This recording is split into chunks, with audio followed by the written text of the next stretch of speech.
पूर्णिमा व्रत की कथा। दापुर युग में एक समय की बात है। यशोदा जी ने कृष्ण से कहा, हे कृष्ण, तुम सारे संसार के उत्पन्न करता, पोषण करता और उसके सहार करता हो। कोई ऐसा व्रत मुझसे कहो जिसके कारण मृत्यु लोक में स्त्रियों को विधवा होने का भय न रहे तथा यह व्रत सभी मनुष्यों की मनोकामना पूर्ण करने वाला हो। श्री कृष्ण कहने लगे, हे माता, तुमने अति सुंदर प्रश्न किया है। तुमसे ऐसे ही व्रत का सविस्तर कहता हूँ। सौभाग्य की प्राप्ति के लिए स्त्रियों को 32 पूर्णिमासी का व्रत करना चाहिए। इस व्रत को करने से स्त्रियों को सौभाग्य की प्राप्ति होती है। यह व्रत अचल सौभाग्य को देने वाला, भगवान शंकर के प्रति मनुष्य मात्र की भक्ति बढ़ाने वाला। यशोदा जी कहने लगी, श्री कृष्ण, सर्वप्रथम इस व्रत को मृत्युलोक में किसने किया था, इसका विस्तार पूर्वक वर्णन करो। श्री कृष्ण जी कहने लगे, इस भूमंडल पर एक अत्यंत प्रसिद्ध राजा चंद्रहास से पालित अनेक प्रकार के रत्नों से परिपूर्ण कार्तिका नाम की एक नगरी थी। वहाँ धनेश्वर नाम का एक ब्राह्मण था। उसकी स्त्री अति सुशील रूपवती थी। दोनों ही उस नगर में बड़े प्रेम के साथ रहते थे। घर में धन धान्य आदि की कोई कमी नहीं थी। उनको एक बड़ा दुख था कि उनको कोई संतान नहीं थी, जिस वजह से वहाँ बहुत दुखी रहने लगी। एक दिन एक बड़ा तपस्वी योगी उस नगरी में आया। वह योगी बाकी सभी घरों में भिक्षा मांगकर भोजन किया करता था, लेकिन उस ब्राह्मण के घर भिक्षा नहीं मांगा करता था। एक दिन योगी गंगा किनारे भिक्षा मांगकर प्रेम पूर्वक खा रहा था। धनेश्वर ने योगी को यह सब करते हुए देखा। सब कार्य किसी प्रकार से देख लिया। अपनी भिक्षा का अनादर से दुखी होकर धनेश्वर योगी से बोला, सभी घरों में भिक्षा लेते हो परंतु मेरे घर की भिक्षा कभी नहीं लेते, इसका क्या कारण है? योगी कहने लगा कि आपके धर्म में हमें इस बात की आज्ञा नहीं देता, क्योंकि अभी आप गृहस्थ जीवन में एक सुख से वंचित हो। आपके घर संतान होने पर मैं आपके घर की भिक्षा स्वीकार करूंगा। उन्होंने कहा कि जिसे संतान नहीं है उसके घर में भिक्षा लेने से मेरे भी पतित हो जाने का भय है।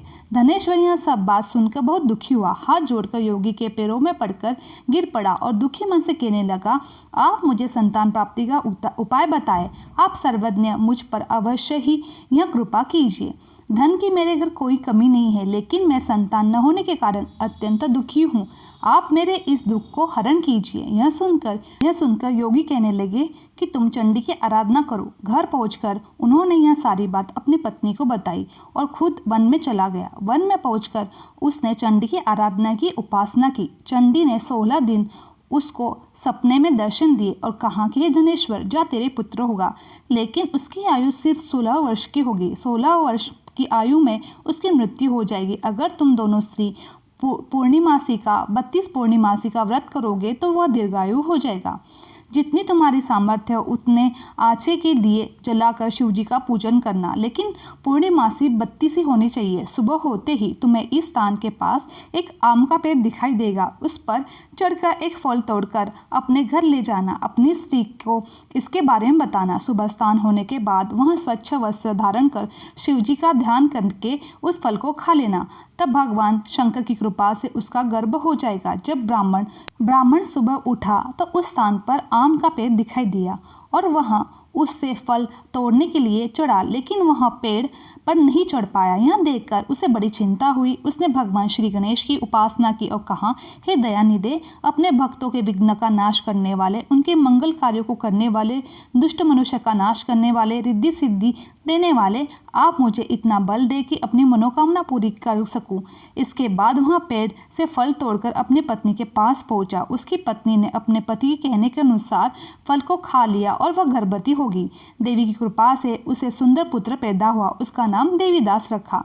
माता पिता के हर्ष और शोक के साथ वह बालक बढ़ने लगा। भगवान शिव की कृपा से बालक आगे बढ़ा और वह बहुत सुंदर था, सुशील और पढ़ाई लिखाई में बहुत निपुण था।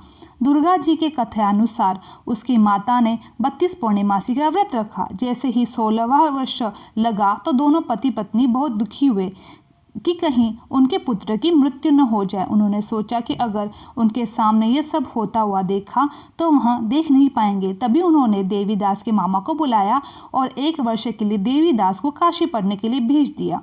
1 वर्ष के बाद उसे वापस लेकर आना। देवीदास अपने माता पिता के साथ एक घोड़े पर सवार होकर चल दिया। उसके मामा को भी यह बात नहीं पता थी। दोनों पति पत्नी 32 पौर्णिमासक का व्रत पूरा कर दिया। दूसरी तरफ मामा और भांजा दोनों रात गुजारने के लिए रास्ते में एक गांव में रुके। उस दिन उस गांव में ब्राह्मण की कन्या का विवाह होने वाला था। जिस धर्मशाला में वर और बाकी बारात रुकी हुई थे वहीं वह दोनों ठहर गए। उसी धर्मशाला में देवीदास उसका मामा ठहर गया। उधर कन्या को तेल आदि चढ़ने के बाद जब लग्न का समय आया तो वर की तबीयत खराब हो गई। वर के पिता ने अपने परिवार वालों से विचार विमर्श कर कहा कि यह देवीदास मेरे पुत्र जैसा है, इसके साथ लगन करा दूं और बाद में बाकी सारे काम मेरे बेटे के साथ पूरे हो जाएंगे। ऐसा कहने के बाद वर के पिता देवीदास को मांगने के लिए उसके मामा के पास गए और उन्हें सारी बात बताई।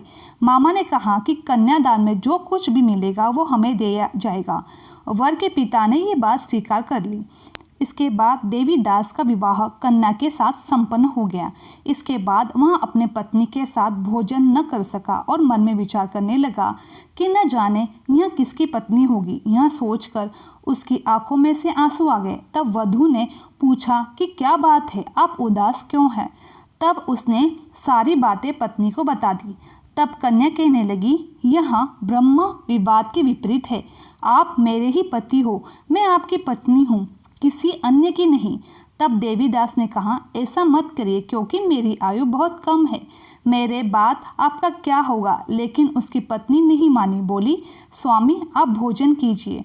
दोनों रात में सोने के लिए चले गए। सुबह देवीदास ने पत्नी को 4 नगों से जड़ी एक अंगूठी दी और एक रुमाल दिया और बोला कि हे प्रिय, इसे लो और संकेत समझकर स्थिर चित्त हो जाओ।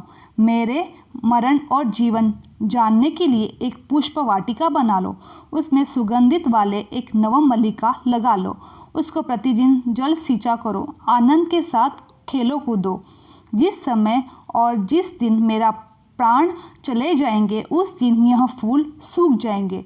जब यह फिर से हरे भरे हो जाएंगे तो जान लेना मैं जीवित हूँ। यह समझाकर वह वहाँ से चला गया।